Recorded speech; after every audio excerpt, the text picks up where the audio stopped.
Asante sana Mheshimiwa Naibu Spika. Kwanza nampongeza Mheshimiwa Waziri kwamba tarehe 31 wataenda Nyamongo kwenda na ndege nyuki kuangalia maeneo ya tafuta wachimbaji wadogo.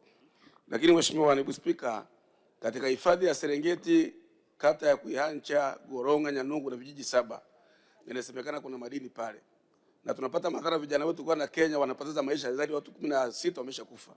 Ningeomba nijue ni lini serikali itafanya utafiti katika maeneo yale, alafu vijana wa eneo lile wapate nafasi ya kuchimba na kunufaika ili kunusuru maisha yao. Asante.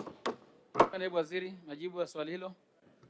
Mheshimiwa Naibu Spika, pia nimpongeze Mheshimiwa Waitara kwa sababu amekuwa mtetezi wa kweli wa wachimbaji na msemaji mzuri sana katika sekta yetu ya madini.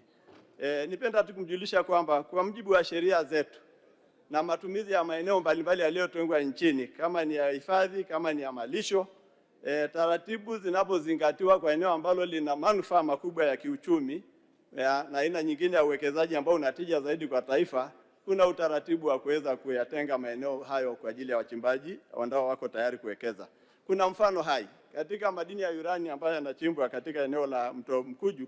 Eneo lile lilikuwa ni sehemu ya pori la akiba la Selous ambalo baadaye limekuwa hifadhi ya Mwalimu Nyerere, na sasa tunakwenda kuchimba madini ya urani kwa sababu taratibu za kisheria zimefuatwa. Eneo likatengwa kwa ajili ya uchimbaji katika eneo hilo.